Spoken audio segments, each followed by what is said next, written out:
आज हम बात करने वाले हैं यूनिट नंबर 4 का प्रत्यावर्ती धारा परिपथ वाला चैप्टर, जिसमें एक हमारे पास ऐसी सर्किट है जो केवल क्या कंटेन करता है, कैपेसिटर। दैट मीन्स ऐसी सर्किट कंटेनिंग ओनली कैपेसिटर,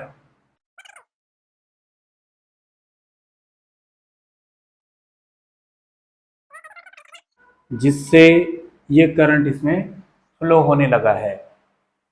अब इसमें हमें क्या करना है, एक ऐसी सर्किट है जो केवल कैपेसिटर कंटेन करता है। इसमें हमें रिएक्टेंस फाइंड आउट करना है और एक चीज हमें ये निकालना है कि इसमें वोल्टेज और करंट के बीच में कितना फेज डिफरेंस होगा, वो वाली चीज कंटेन करनी है। तो आइए करके देखते हैं। वीडियो को स्किप नहीं करें आप लोग, वीडियो को समझ में आने के लिए वीडियो को पूरा देखें। बहुत इजी वे में अपन इसकी बात करते हैं यहां पर। अब देखिए यहां पर एसी सोर्स से जोड़ा है तो एसी वोल्टेज भी रहेगा। यहां अपने पास क्या है, एसी वोल्टेज। एसी वोल्टेज क्या होता है, V is equal to V nought sine omega T. ये कोई इक्वेशन नंबर अपनों ने नॉमिनेट कर दी है यहां पर, जिसमें ये जो V नॉट है ये वोल्टेज का पिक वैल्यू है, मतलब मैक्सिमम वैल्यू है इसका। अब यहां पर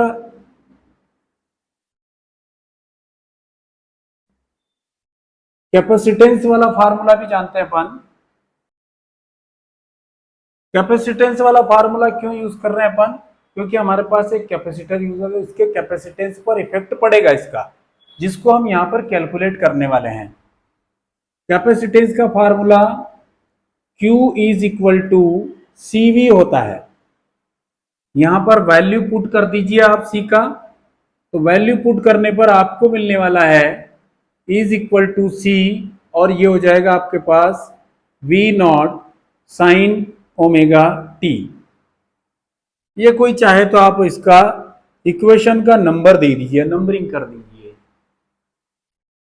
अब देखें हमारे पास जो करंट है ये कैपेसिटर जैसे आप इसमें कनेक्ट करोगे तो ऐसी वोल्टेज के थ्रू यहां पर करंट फ्लो होने लगेगा। तो करंट को किस तरीके से मेजर करेंगे हम यहां पर, कि ये करंट आई, इलेक्ट्रिक करंट। अब इलेक्ट्रिक करंट जो है वो I is equal to D Q by D T.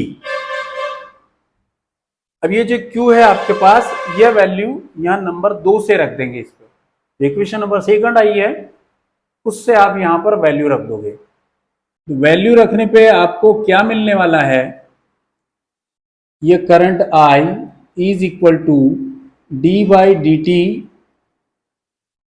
Same as है। Q का वैल्यू रखोगे आप, that is CV nought sine omega T. यहां पर डिफरेंशिएशन सिर्फ किसका होगा, विथ रिस्पेक्ट टू टी, इसलिए यहां पर ये जो वैल्यू है ये इसके लिए कांस्टेंट हो गई है। तो इसको मैं लिख रहा हूं, मैंने इसको सेट कर दिया है। सिंपल सी बात है, since D by D T sine theta अगर होता है, उसका वैल्यू हमारे पास सिंपल में कॉस थीटा आता है।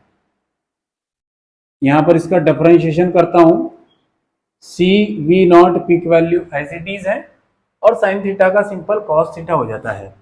इन टू में ये हो गया आपके पास कॉस थीटा, और थीटा के स्थान पर यहां पर क्या है आपके पास, ओमेगा टी। अब ओमेगा टी के साथ भी टाइम है, इसलिए इसका एक बार और डिफरेंशिएशन होगा, तो वो हो जाएगा ओमेगा। अब यहां पे मैं इसको और करके लिख रहा हूं,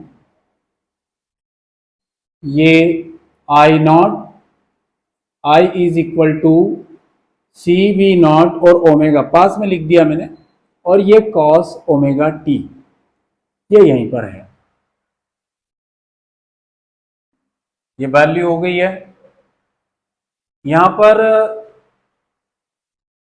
एक फार्मूला अप्लाई करेंगे अपन, जो सिंपल सा सिंस कॉस थीटा को लिख सकते हैं। क्या लिखा जा सकता है? Sign 90 minus theta,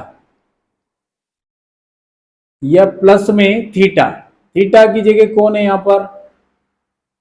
omega T. ये फार्मूला में इस इक्वेशन में अप्लाई करने वाला हूं। अब जैसे इक्वेशन में अप्लाई करेंगे हम, तो ये हो जाएगा आपके पास I is equal to C V nought omega, ये साइन 90 प्लस थीटा। अब ये जो इक्वेशन है, इक्वेशन मिली है अपने को, ये है करंट आपके पास, और साइन 90 प्लस थीटा आ रहा है, दैट मीन्स करंट जो होगा वो फॉरवर्ड वाइज में होगा, और वोल्टेज क्या हो जाएगा यहां पर? रिवर्स। तो यहां पर क्या लिखने वाले हो? That is in this case the AC current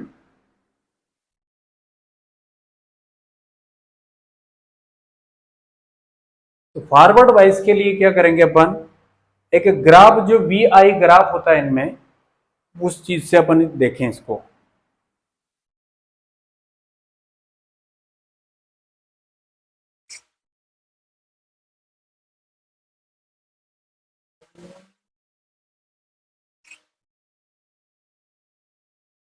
ये इसका लेगिंग और फॉरवर्ड वाइज का एक वेव ग्राफ अपनों ने बात करी है। अब वेव ग्राफ में इसमें अगर बात करेंगे अपन, तो यहां पर जो करंट है वो फॉरवर्ड वाइज में, और जो वोल्टेज है वो लेगिंग वाइज में होगा, लेग बाय हो जाएगा यहां पर। इसके एक जो फेजर डायग्राम होगा, उसको एक सिंपल वे में अपन शो कर रहे हैं। यहां पे ये करंट हो गया और ये वोल्टेज हो गया वीसी, कैपेसिटर है इसलिए।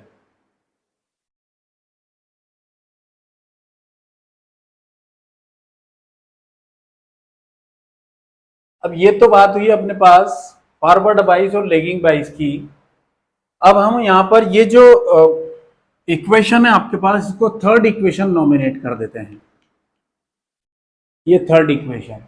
अब इस थर्ड इक्वेशन को कंपेयर करेंगे अपन, ठीक ना।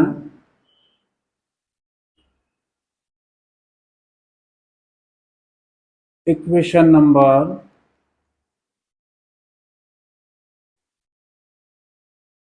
कौन सी इक्वेशन से कंपेयर करेंगे?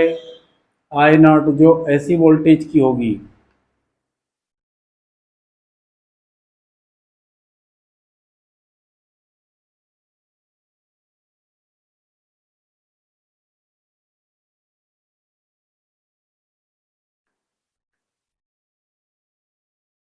कंपेयर करेंगे इस वाली इक्वेशन से। तो यहां पर ये जो वैल्यू होगी, ये करंट का पिक वैल्यू होगा। इससे अगर कंपेयर करें अपन, तो आई की जगह आई हो गया है साइन ओमेगा टी, साइन यहां पर 90 प्लस थीटा हो गया है। तो ये पिक वैल्यू जो है आपके पास सी वी नॉट ओमेगा,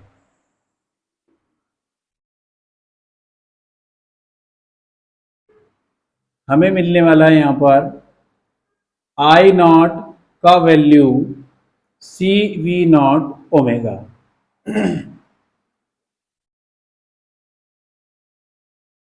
यहां पर इसको अगर थोड़ा सा लिखें कि वी नॉट के अपॉन में किसको लेकर आए आप, आई नॉट, तो उधर चला जाएगा 1 के अपॉन में ओमेगा सी। अब यहां पर ओम्स लॉ अप्लाई कर दें अगर अपन,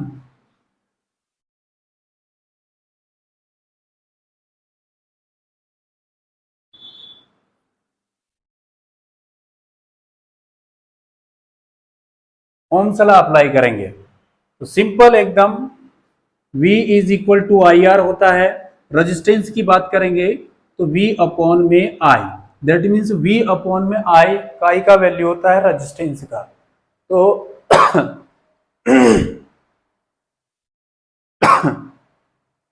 यहां पर भी हमारे पास V नॉट अपॉन में जो आई है उसका वैल्यू रजिस्टेंस।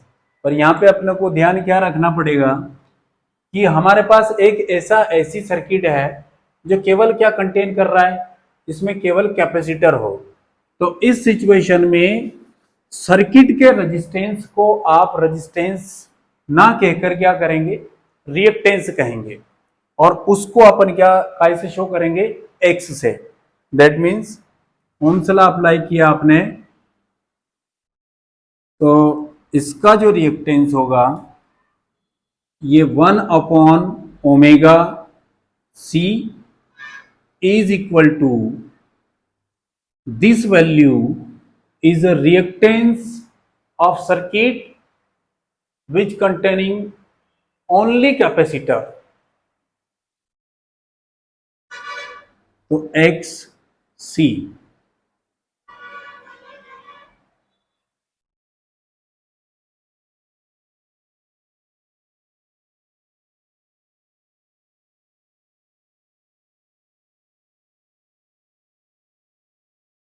Thank you.